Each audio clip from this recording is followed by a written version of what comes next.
नेता बदलिए, हालत बदल जाएगी।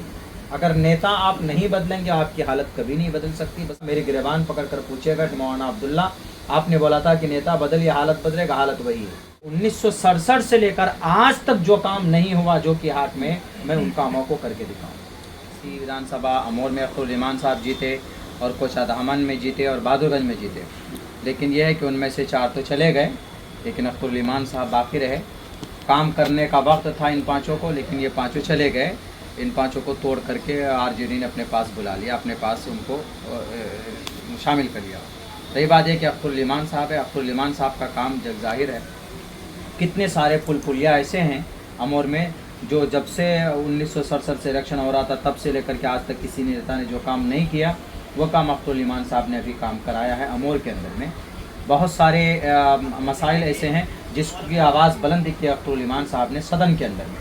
सीमांचल के लिए जो स्पेशल पैकेज की बात है, उस स्पेशल पैकेज, सीमांचल एक पिछड़ा इलाका है, आज तक किसी ने दिल्ली के अंदर में आवाज़ बुलंद नहीं की थी, लेकिन बैरिस्टर असदुद्दीन अवैसी साहब ने सीमांचल की बदहाली को दूर करने के लिए, इसकी तरक्की के लिए वहाँ पर आवाज़ बुलंद की है। बाज़ाब्ता गए भी है वहाँ पर टीम बना करके कि सीमांचल को स्पेशल पैकेज दिया जाए ताकि यहाँ के मसले का हल किया जाए। और रही बात, बहुत सारे मसाइल हैं, नौकरी के बारे में है, उर्दू के बारे में है और सुजापुरी कमीशन के बारे में है। इन सब ताल्लुक़ से अख्तरुल ईमान साहब ने पूरे ज़ोर के साथ में आवाज़ बुलंद की है, रखी है वहाँ पर सदन के अंदर, ये लोगों के सामने में जाएगी। हाल ही में अख्तरुल ईमान साहब जी महागठबंधन लालू प्रसाद यादव को एक पत्र लिखा था, जिसमें गठबंधन में शामिल होने के लिए ये पत्र लिखा गया था, उस पर क्या कहेंगे? हाँ, ये तो बिल्कुल अच्छा कदम था। जिस तरीके से आप बिहार को करप्ट नेताओं से, करप्ट पार्टी से बचाना चाहते हैं, फस्ताई ताकत, बातिल ताकत, इनसो जो बहुत ज़्यादा रेसलिज्म है, असबियत परस्त है, उनसे अगर आप बचाना चाहते हैं बिहार को, तो हम भी लड़ना चाहते हैं, हम भी उनको हराना चाहते हैं। इसीलिए आप अपनी टीम में शामिल करें हमें, और हम भी आपकी सहयोग करेंगे, हम भी आपकी मदद करेंगे। तो इस ताल्लुक़ से अख्तरुल ईमान साहब ने पूरी कोशिश की है। बाज़ाब्ता वहाँ तक उनके ऑफिस तक आदमी भी पहुँचा है, लेटर लिखकर उनको पहुँचाया गया, भेजा गया है, लेकिन उन्होंने इसके ऊपर में ज़र्रा बराबर, मेरे ख्याल से इस पर उन्होंने कोई बात ही नहीं की इस ताल्लुक़ से। तो ये फिर बाद में ये कहेंगे कि देखिए उनकी वजह से हम हारे, उनकी वजह से हम हारे, तो इसलिए बाद में इनको बोलने का कोई हक़ नहीं होता है, क्योंकि पार्टी की तरफ से कदम बढ़ाया जा चुका है। वरना लोग कहते हैं कि अरे बैरिस्टर साहब की पार्टी तो गठबंधन में नहीं आती, तो लोगों को अब मालूम हो जाना चाहिए कि बाज़ाब्ता पूरी कोशिश की गई है, अनथक मेहनत की गई है कि हमें भी आप साथ शरीक कीजिए, हम भी बिहार को तरक्की की तरफ लाना चाहते हैं, और जो लोग बिहार को और संविधान को तोड़ना चाहते हैं उनसे हम देश को बचाना चाहते हैं।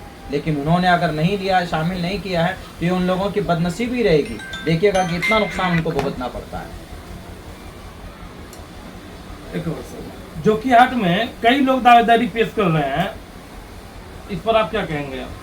हाँ, जोकीहाट में भी दावेदार हैं, 1-2 दावेदार हैं, बाकी और भी जगह पर है। इलेक्शन का वक्त आता है, दावेदारी होती है, बढ़ जाती है, लेकिन यह है कि पार्टी को तो फैसला सोच समझकर करना होता है। पार्टी सोच समझकर फैसला करती है, कौन जिता पाएगा, कौन पार्टी का सच्चा वफादार है, ये सारी चीज़ें देखकर पार्टी फैसला करती है। चूँकि अब से पहले इलेक्शन के अंदर भी गड़बड़ी हुई थी कि जो लोग पार्टी ने जिन लोगों पर एतमाद जाहिर किया था, वो लोग, उन लोगों ने धोखा दिया। ये इतनी बड़ी उन्होंने इतना बड़ा धोखा उन्होंने दिया। तो इस बार पार्टी ये सारी चीज़ें सामने रख कर के फैसला करेगी कि जोकीहाट के अंदर में कौन बेहतर हो सकता है।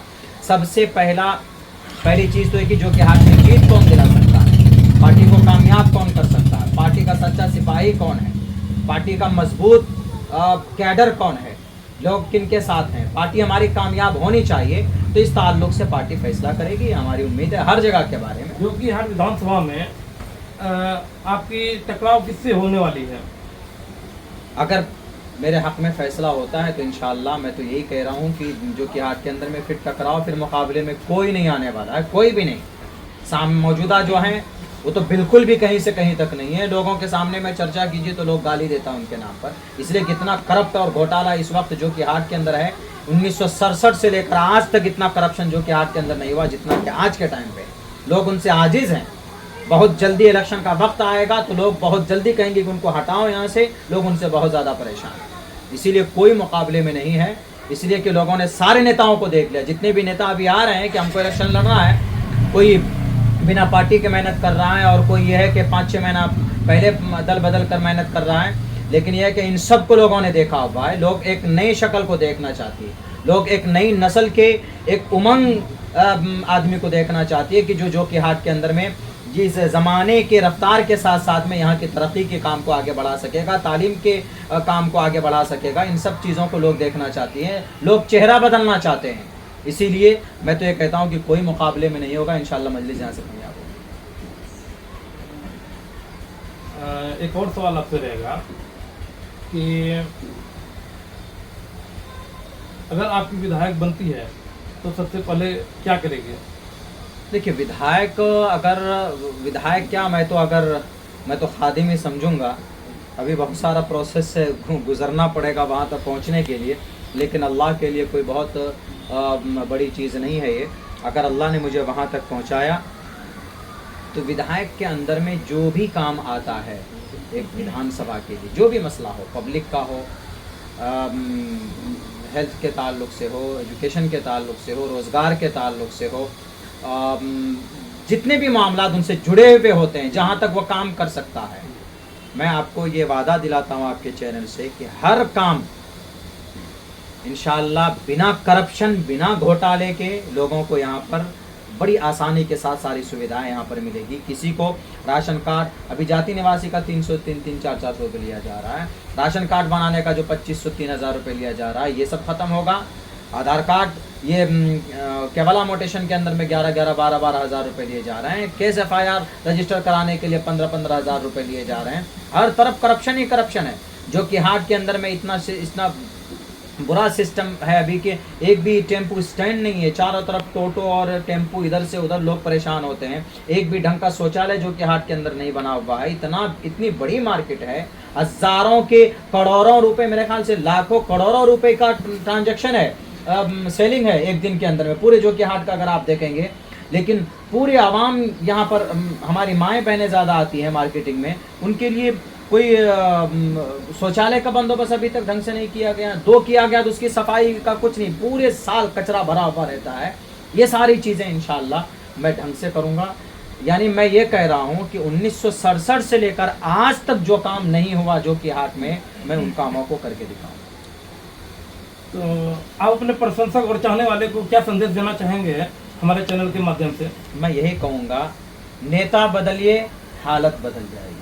अगर नेता आप नहीं बदलेंगे, आपकी हालत कभी नहीं बदल सकती। बस मेरा एक ही स्लोगन है, नेता बदलिए, हालात आपके सुधरेंगे। इसलिए इस बार नेता बदल कर देखिए। इंशाअल्लाह अगर अगले 5 साल में हालात नहीं सुधरेगा तो मैं भी यहीं का बच्चा हूँ, मैं भी यहीं रहता हूँ, यहीं पैदा हुआ हूँ, यहीं की मट्टी से मेरा जन्म हुआ, मरूंगा तो यहीं दफन होऊंगा। मेरी गिरबान पकड़ कर पूछेगा कि मौलाना अब्दुल्ला, आपने बोला था कि नेता बदलिए, हालत बदलेगा, हालत वही है। इसीलिए मैं ये कहता हूँ कि नेता बदलिए, इंशाअल्लाह हालात यहाँ का खुद ब खुद बदलते चले जाएंगे। धन्यवाद।